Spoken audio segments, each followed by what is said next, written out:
25th date. So why it is special? మనందరికీ special ఈరోజు because ఈరోజు వరల్డ్ ఐవీఎఫ్ డే, అంటే ప్రపంచంలో ఐవీఎఫ్ దినోత్సవం అని చెప్పి అంటారు ఈరోజు. Why today is celebrated as a IVF day, world IVF day, because world లో ప్రతిదీ ఇప్పుడు ఒక బల్బ్ వెలుగుతుంది, దీన్ని కనిపెట్టారు. ఒక టీవీ వస్తుంది, దాన్ని కనిపెట్టారు. అలా ప్రతిదీ ఎలా కనిపెట్టుకుంటూ వచ్చారో ఐవీఎఫ్ చేయడం కూడా అదొక టెక్నిక్. చాలా మంది కపుల్కి పిల్లలు లేరు అనే ప్రాబ్లం ఉండేటప్పుడు డాక్టర్స్ రీసెర్చ్ చేసి అసలు ఐవీఎఫ్ ద్వారా సంతానాన్ని కూడా కలిగించవచ్చు అని చెప్పి IVF doctors first time 1978 July 25న ఫస్ట్ ఐవీఎఫ్ సక్సెస్ అయ్యి బేబీ పుట్టింది. ఆ బేబీ పేరు Louise Brown. So Louise Brown అన్న అమ్మాయి జూలై 25th 1978 పుట్టినప్పుడు ఎన్నో సంవత్సరాలు 1950 నుంచి పర్టికులర్ గా ఐవీఎఫ్ తనకి ట్రయల్ స్టార్ట్ అయ్యాయి. ఐవీఎఫ్ చేస్తూ చేస్తూ చేస్తూ 30-40 సంవత్సరాలు పట్టింది. మన ఒక 20-25 సంవత్సరాలు పెట్టింది ప్రపంచంలోనే ఐవీఎఫ్ కనిపెట్టడానికి. ఈ లూయి బ్రౌన్ పుట్టడానికి కూడా 2-3 సార్లు ట్రయల్స్ వేస్తే గానీ బేబీ పుట్టలే. అప్పుడు లూయి బ్రౌన్ సక్సెస్ అయ్యి డెలివరీ అయ్యింది. అసలు ఐవీఎఫ్ అనేసరికి ఎందుకు ఇంత ఇంపార్టెంట్? సో ఎంతోమంది పుడుతుంటారు, ఐవీఎఫ్ ద్వారా ఒక బేబీ పుట్టింది, అంతే కదా special. Why it is so special? Because IVF అనేది ఈరోజు ఎంత ఎక్కువైపోయింది అంటే, ఇప్పుడు కుటుంబాలు ఒక 6 కుటుంబాలు, మన ఇంట్లో మనం ఒక ఊరు వెళ్దాం, ఒక ఊర్లో వరుసగా ఇల్లులు ఉన్నాయి అనుకుందాం, ఒక్కొక్క 6వ ఇంటికి లెక్కేసుకుంటే ఒక ఇంట్లో ఒక బేబీ పుట్టలేదని ప్రాబ్లంతో ఉన్న వాళ్ళు ఉంటారు. అంటే ప్రతి 6 కుటుంబాలకి ప్రపంచం మొత్తం మీద, మన శ్రీకాకుళం మన ఆంధ్రప్రదేశ్ కాదు, ప్రపంచం మొత్తం మీద ప్రతి 6 కుటుంబాల్లో ఒక కుటుంబంలో నాకు పిల్లలు లేరు అని బాధపడుతూ ఉండేవాళ్ళు. షుగర్తో బాధపడుతున్నాడు, బీపీలతో బాధపడుతున్నాడు, హార్ట్ అటాక్తో బాధపడుతున్నాడు. ఒక పక్కన పెడితే పిల్లలు నాకు లేరు అని బాధపడుతున్న వాళ్ళు ప్రతి 6 కుటుంబాల్లో ఒకరు ఉన్నారంటే అసలు ఈ ప్రాబ్లం అనేది ఎంత పెద్ద ప్రాబ్లమో ఒకసారి ఆలోచించండి.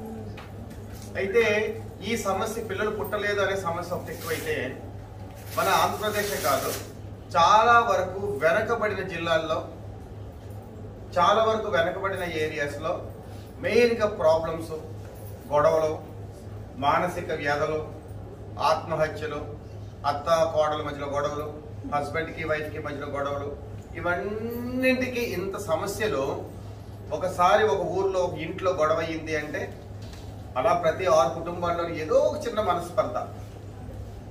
మనస్పర్ధ ఉంది అంటే అది ఎంత పెద్దదానికి, ఎంత మానసిక వ్యాధికి గురి చేస్తుంది. అందుకు డాక్టర్స్ అన్న వాళ్ళు ఈ ఐవీఎఫ్ ట్రైనింగ్ ఇంకా తీసుకుంటూ ఇంకా ఎక్కువ మంది ప్రజలకు ఉపయోగపడేటట్టు, ఇంకా ఎక్కువ మందికి సహాయం చేసేటట్టు, ఇంకా ఎక్కువ రీసెర్చ్ చేసి సక్సెస్ రేట్ ఇంకా పెరిగేటట్టు చూడాలని చెప్పి డాక్టర్లు అందరూ ప్రయత్నం చేస్తున్నారు.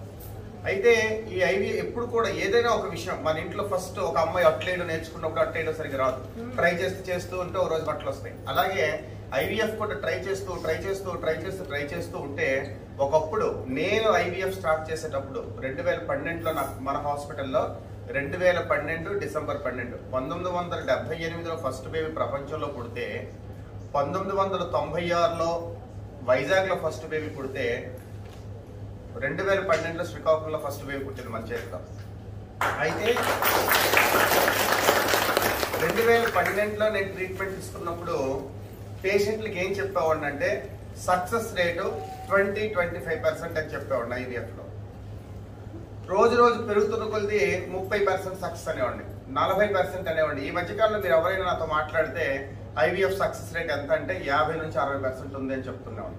చాలా మంది పేషెంట్లు అదే 4-5 సంవత్సరాల నుంచి వాడుతున్న వాళ్ళకి ఒకసారి గుర్తించుకుంటే ఫస్ట్ టైం నేను ఐవీఎఫ్ చేసినప్పుడు 30% సక్సెస్ రేట్ ఉండే నేనే ఈరోజు 50-60% అని చెప్తూ వచ్చాను. కారణం ఏంటంటే టెక్నిక్, అందరు డాక్టర్స్ తనకి రీసెర్చ్ వలన టెక్నిక్ మారింది, మెడిసిన్స్ మారాయి, మెడిసిన్స్ లో క్వాలిటీ మారింది, మాలో కూడా ఎక్స్పీరియన్స్ పెరిగింది. దీనివల్ల ఏమైందంటే సక్సెస్ రేట్ పెరుగుతూ వచ్చింది. మరి 50-60% ఏం సార్ 100% ఎందుకు అవ్వలేదు అంటే ఐవీఎఫ్ అన్నది నార్మల్గా ఒక వైఫ్ అండ్ హస్బెండ్కి మ్యారేజ్ అయితే సంవత్సరం కాలంలో ప్రెగ్నెన్సీ పుట్టడం అనేది ఆల్మోస్ట్ 95% ఆఫ్ ద పేషెంట్స్లో కప్పు అంటే ఫ్యామిలీస్లో చూసేస్తాం. పిల్లవగానే ఒక దంపతులకి ఒక సంవత్సరంలో ఒక 95 మంది వరకు పుట్టేస్తారు పిల్లలు. ఒక 5గురికే పిల్లలు పుట్టలేదని బాధపడుతూ ఉంటాం. ఇలా 5 సంవత్సరాలు లెక్క పెట్టుకుంటూ ఉంటే ప్రెజెంట్ ప్రపంచం మొత్తం మీద 186 మిలియన్ల మంది ఉన్నారు పిల్లలు లేని వాళ్ళు.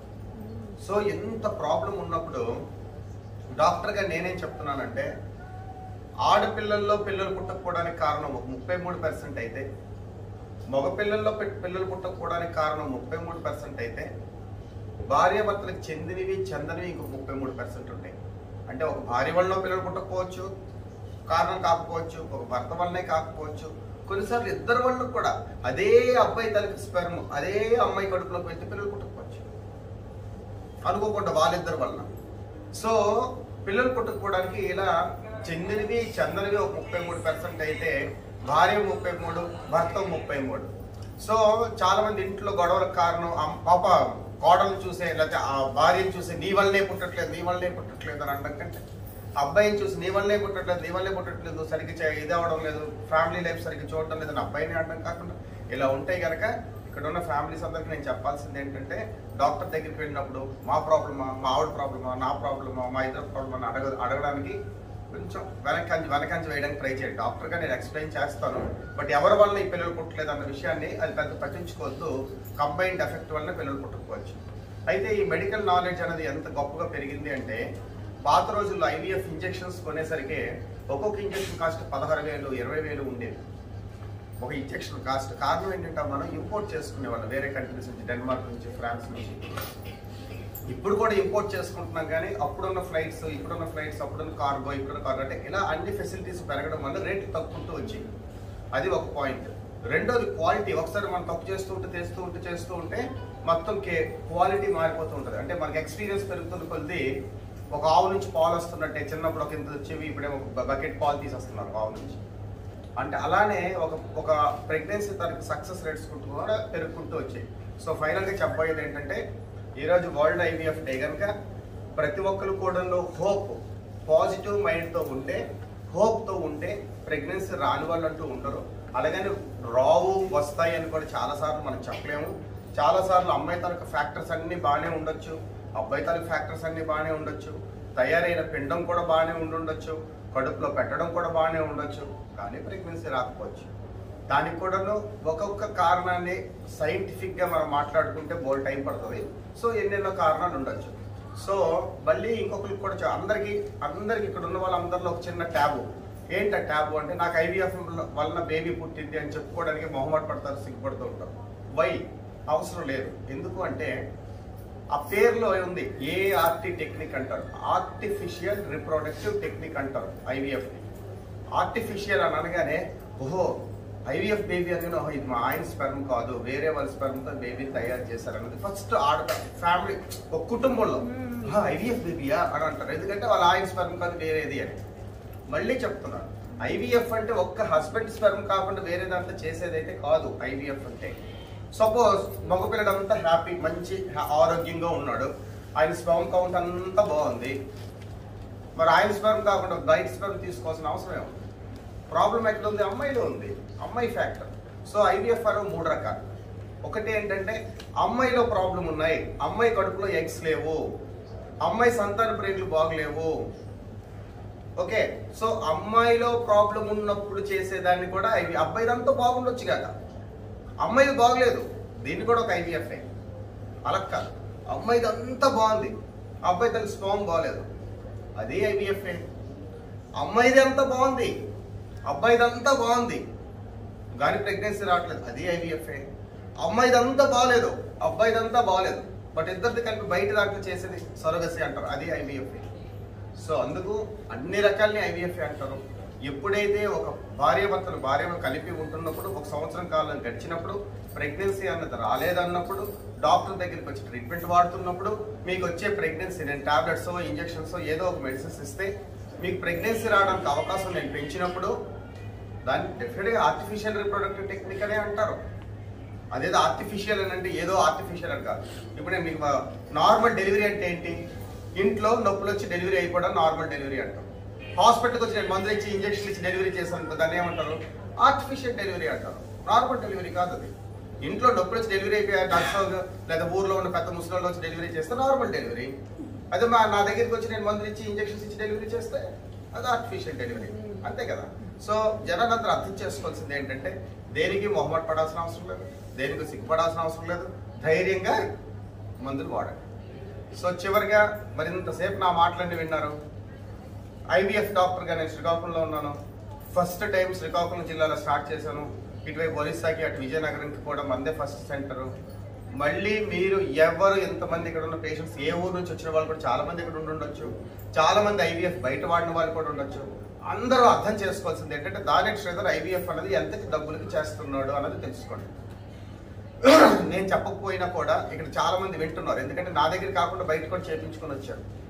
1,20,000, 1,30,000, 1,40,000, 1,50,000 తక్కువ లేకుండా చేస్తారు ఎక్కడైనా. కానీ ఈరోజు వరల్డ్ ఐవీఎఫ్ డే రోజు మీ అందరికీ నా ఐవీఎఫ్ రేట్ క్లియర్గా ఎక్స్ప్లెయిన్ చేస్తాను. ఐవీఎఫ్ అంటే ఏంటంటే ఫస్ట్ ఒక అమ్మాయికి మెడిసిన్స్ ఇచ్చి ఇంజెక్షన్స్ ఇచ్చి ప్రిపేర్ చేయడం, ఎగ్స్ తీయడానికి ప్రిపేర్ చేయడం, ఇది ఒక పార్ట్. ఇది ప్రతి అమ్మాయి వాడాల్సిందే ఐవీఎఫ్కి. అది కాకుండా నేను హాస్పిటల్లో అందరికీ ఇక్కడ ఉన్న వాళ్ళందరూ వింటున్నారు, నేను అబద్ధం మాట్లాడుతున్నాను నిజం మాట్లాడుతున్నాను. ఎందుకంటే అందరూ నా దగ్గర ట్రీట్మెంట్ వాడిన వాళ్ళే. 1,40,000 కట్టమని చెప్తాను. ఈ 1,40,000లో నేనేం చెప్తాను, పేదవాళ్ళు అనేసరికి 1,30,000 అంటాను, 1,20,000 ఇస్తాను. రికమెండేషన్ అంటే 1,10,000 అంటాను, ₹1,00,000 అంటాను, 90,000 అంటాను. సో ఎవరికైనా ఒక రేట్ ఉందా, fixed rate. But Danesh Sridhar ఏంటంటే పేషెంట్ ముఖం చూసి వాళ్ళ బ్యాక్గ్రౌండ్ చూసి రేట్ తగ్గించుకుంటూ వచ్చేస్తారు. అసలు డబ్బుల గురించి ఆలోచించకుండా. ఆ 1,40,000, 1,10,000, 1,20,000, 90,000 అనేసరికి ఇటు డబ్బులు ఉన్న వాళ్ళు కూడా ఏమంటారు, వాళ్ళు కాదో అయిపోతారు ఒకసారి సడన్గా. మాకు కూడా తగ్గించేయండి అనేసరికి వాళ్ళు కూడా తగ్గించాల్సి వస్తుంది.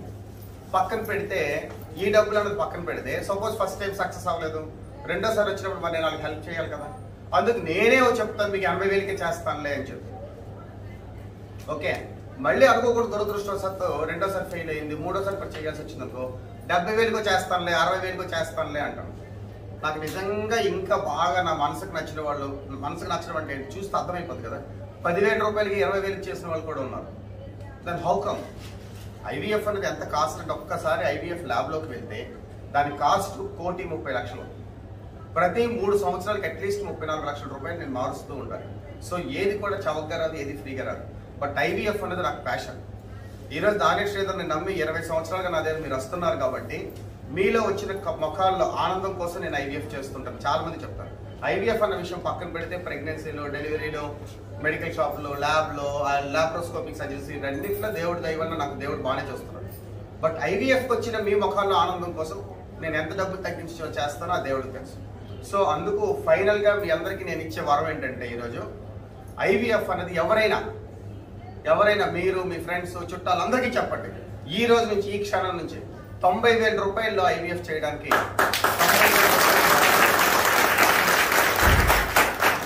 90,000 రూపీస్కే ఐవీఎఫ్ చేయడానికి మాక్సిమం నేను ట్రై చేస్తున్నాను. 100% మీకు మాట ఇస్తున్నాను, నేను చేస్తాను. మళ్ళీ ఒకసారి ఫెయిల్ అయినా రెండోసారి చేయాల్సి వచ్చినప్పుడు మళ్ళీ తగ్గిస్తాను, 80,000, 70,000. మళ్ళీ చెప్తున్నాను, నాకు ఐవీఎఫ్లో 1 రూపీ కూడా నాకు అవసరం లేదు. మీరు ఒక 10 మంది నాకు ఈ నెలలో చేయించుకున్నారు అనుకోండి, నాకు 10 లక్షల రూపాయలు, 5 లక్షల రూపాయలు, 3 లక్షలు వచ్చింది అనుకోండి, దాన్ని కూడా నేను మీకోసం ఖర్చు పెడతాను. ఐవీఎఫ్ వరకు I don't want any money, I want you to be happy. So అది ఈరోజు వరల్డ్ ఐవీఎఫ్ డే రోజు. నా మీద నమ్మకంతో మీరు ఎంతసేపు వింటున్నారు, నా మాట మీరు నమ్ముతారని నమ్మకం నాకుంది, నా మీద కాన్ఫిడెన్స్ మీకు ఉందని నమ్మకం ఉంది, నా మాటల్లో నిజాయితీ కూడా అంతే ఉందని చెప్పి ఆ దేవుడి ఎదురుగా చెప్తూ మీకు మళ్ళీ చెప్తున్నా, అందరికీ నా హెల్ప్ నేను చేస్తాను. ఐవీఎఫ్ విషయంలో మాత్రం తప్పకుండా అందరికీ ఫైనాన్షియల్ హెల్ప్ చేస్తాను. ఎందుకంటే చాలా మంది ఫ్యామిలీస్ డబ్బుల్లో చాలా కష్టపడుతుంటారు పిల్లల కోసం. జబ్బు ఉంది, జ్వరం ఉంది, కడుపు నొప్పి ఉంది, కాళ్ళు నొప్పి ఉన్నాయి అనుకోండి, ఇంట్లో వాళ్ళు డబ్బులు కూడా ఇస్తారు, వైఫ్, హస్బెండ్, అత్త, మామయ్య అందరూ ఇస్తారు. పిల్లలు లేరు అనే ట్రీట్మెంట్కి అమ్మాయి వస్తున్నప్పుడు వాళ్ళు ఎన్ని సమస్యలు ఎదురవుతున్నాయో వాళ్ళకి నాకు తెలుసు. అందుకు ఈరోజు నేను చెప్తున్న మాటలు ఎంత నిజాయితీ ఉందో ప్రతి ఒక్కరికి తెలుసు. ఏమా మాదిరి అందరికీ తెలుసు. ఆ అమ్మాయి అరకు నుంచి వస్తుంది ట్రీట్మెంట్కి. సో ఇంత నమ్మకంతో ఊరు నుంచి, నిన్నైతే ఒక పేషెంట్ అడ్డమన్ నుంచి వచ్చింది. సో ఇంత నమ్మకంతో ఎక్కడెక్కడి నుంచో సుదూరం నుంచి వస్తున్న మీ వాళ్ళు అందరూ జార్ఖండ్ నుంచి వచ్చారు. సో చాలా థ్యాంక్స్ అండి. మనస్ఫూర్తిగా చెప్తున్నా, ఐవీఎఫ్ విషయంలో నా స్కిల్ మేరకు, నా నాలెడ్జ్ మేరకు, నా శక్తి మేరకు మాక్సిమం వచ్చిన ప్రతి ఒక్కరు కూడా సక్సెస్ అవ్వడానికి నా ప్రయత్నం నేను చేస్తాను. మీరు కూడా నాకు కోఆపరేట్ చేయండి. అమౌంట్ విషయంలో కూడా ఐ టేక్ కేర్.